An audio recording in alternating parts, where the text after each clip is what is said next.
Hello সকল ভক্তগণকে বলছি, আজ আমি একটা ভগবানের রূপ সম্পর্কে একটা কথা তোমাদেরকে বলছি। শোনো।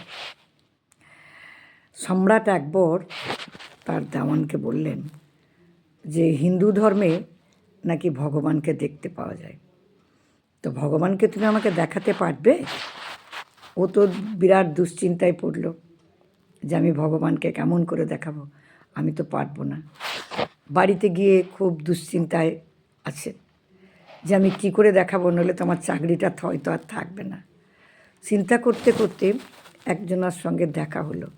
সে তখন বলল যে আপনি গিয়ে সম্রাটকে এই পদ্ধতিটা বলবেন। সেই পদ্ধতিটা কি?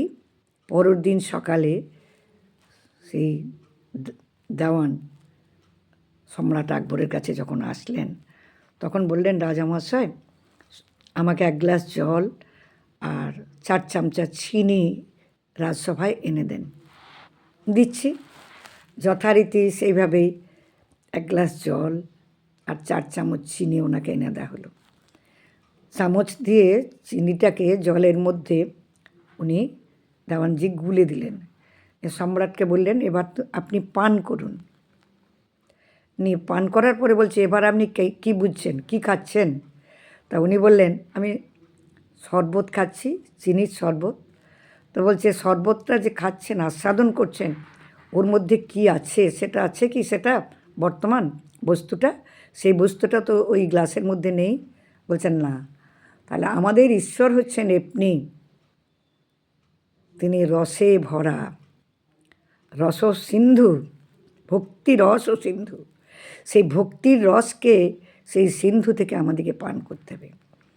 গামলায় বসে মৌমাছির মতো মাঝখানে গিয়ে রসের আস্বাদন নিলে হবে না, কানাতে বসতে হবে।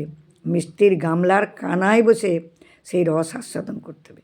এই যে শরবত, এই শরবতের ভেতরে যে চিনি আছে, এটা তো আপনি দেখতে পাচ্ছেন না। তেমনি আমাদের ভগবান পরম ব্রহ্ম ওই জলের আর চিনির মধ্যে মিলিত হয়ে দ্রবীভূত হয়ে আছেন।